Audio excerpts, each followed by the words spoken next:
Hello, everybody, and welcome to our cultural business presentation on Thailand. Today, we're going to be going through the country and a bit of the business practices and some of the challenges we may have in setting up a culture abroad. My name is David Dominguez. My name is Jennae Guzman. My name is Sofia Rodriguez. And I'm Alli Stull.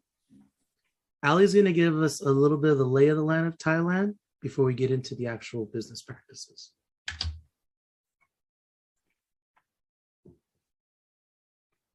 So Thailand is a country in Southeast Asia, and it borders Myanmar, Laos, Cambodia, and Malaysia.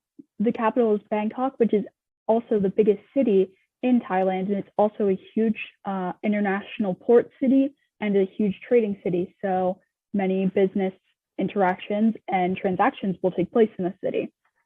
The 198,117 square mile country is almost home to 70 million people, and it is the 86th most densely populated country in the world.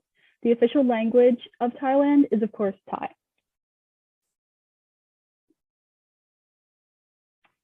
Religion in Thailand. So the largest religion in Thailand is Buddhism, and it constitutes 95% of the population. Values of Buddhism have a large influence in Thai culture and in schools. Buddhist monks were the original educators in Thailand. It emphasizes the middle way, emotions and body movements under control, and it allows for sophisticated diplomats and negotiators. Karma is behaviors that equal consequences. So for an example, in karma, if you're really bad as a human, you might be reincarnated as an insect, such as a worm, and then you have to work your way up until you can be reincarnated as another animal until maybe you can be a human again. Or if you're really good in your life, you might ascend, and if you're a poor person who is really good, you might be born into a rich family your next life.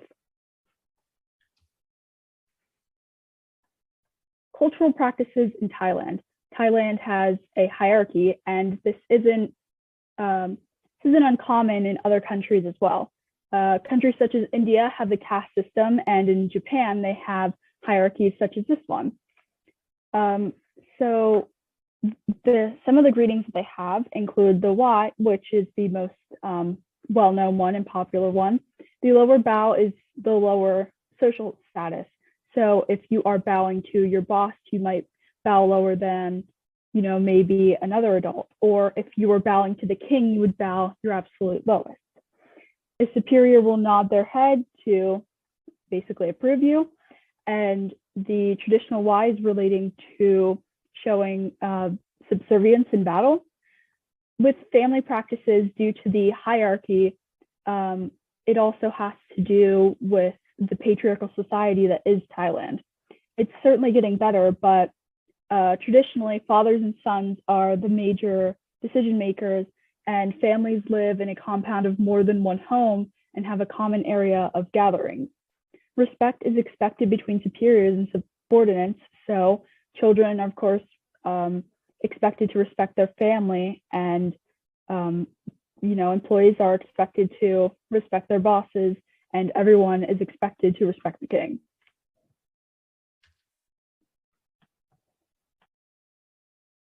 Adding on to Thailand's cultural practices, and a characteristic of Thailand is what they call the Thai smile. So culturally, Thais hate saying no. They will never directly say no to your face, but they will say so through their own body language that us Westerners aren't aware of. For example, no communication or a shrug of the shoulder may mean that business is over. In Thai, mai pen rai translates to never mind or it is nothing. It's kind of equivalent to Hakuna Matata as we know it, which means no worries. They are very optimistic, and they see life as in a laid-back attitude where one shouldn't worry, and a smile can make all the difference. This means that to make life pleasant and to avoid difficulties in life. And it is symbolic to accept life as it is. Thais ensure life is pleasant regardless of the circumstances, as I've just explained, and it is very common in collectivistic cultures. where it is based on group mentality and in the best interest of the group rather than the individuals themselves. Again, as I've just said, they have a very laid back lifestyle, and without their daily sanuk, or which again translates to fun, Thais will quit work. So this says how much it means to them for fun, kind of like a work hard, play hard kind of mentality. Fun is very much a part of their daily lifestyle and a very big characteristic of Thailand. And these practices also translate into business. Moving on into the business practices in Thailand. So because the military has such a big influence in business matters, actually that is the result. And it is because much of Thailand's business leaders are former military that have retired. And what they have also kind of adopted from the military is the ranking by authority. And this is the standard of practice culturally and in business. The king is above all. However, military has the control and influence to the point that they are able to overthrow elected officials. Corruption is due to the complicated structure of the social classes, including the business people, the military, politicians, the king, the rural poor, trade unions, etc. And all of these classes have different interests and desires, which can result in a clashing of ideas. The Chinese Thai approach to business includes guanxi, which translates to having relationship. And without this practice, a person without relationship signifies untrustworthiness. And it is also very common in Chinese culture. And that is what the Thai has taken from the Chinese because of such their big influence. And the subtle body language, as I have just said, the cues, the cutting off communication is an indicator of whether the business with the Thai is over. It's important to remember business practices that we want to practice when we're engaging with people in Thailand.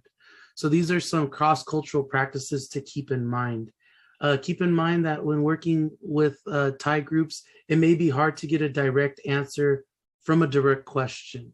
There's a hierarchy system and they are passing things along and actually deferring up in many cases. Group work with an individual spokesperson is preferred. Again, that hierarchical system, right? And Thais do not tend to correct each other or give harsh feedback, which could be counterintuitive for certain Americans' mentalities when approaching solutions. They may also not challenge ideas and instead opt to just going with the flow of the process. Again, that could, in some instances, keep them from bringing in new ideas and past experiences that could really help grow a culture abroad. It's very important to keep in mind the Thai versus United States mindset when it comes to the workforce. Thailand, as Jennae had mentioned, has a work hard, play hard mentality, or a work hard, sanuk hard, if you would, mentality.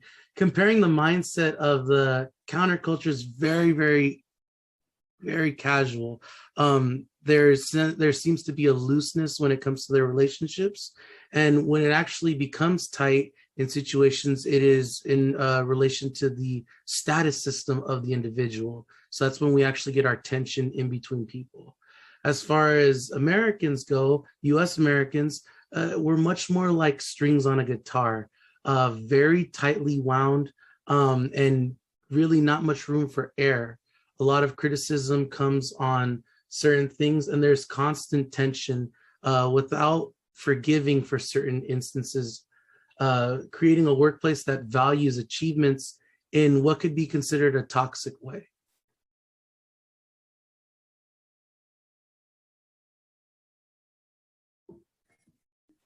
Some differences between the US and Thailand's business culture is that the US is high in individualism, which means that individuals are valued, recognized, and rewarded for their achievements, while in Thailand are more collectivist and they are seen as being a part of a wider group. Another difference is that Americans have no issue in saying no and in proving their point, while Thais hate to say no because they don't want to seem harsh. Americans like to have lunch breaks and other small breaks and are expected to work constantly. In the Thai work days, it is broken up by periods of fun group activities, and they like to work, and they work longer hours.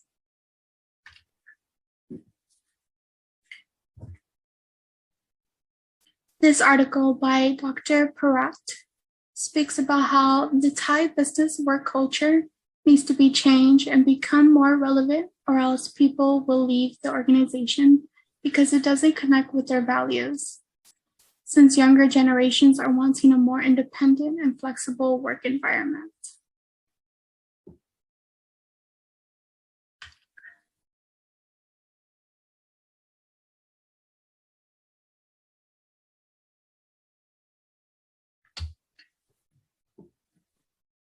Thank you so much for listening. I hope you enjoyed our presentation on Thailand, their business practices, as well as their culture.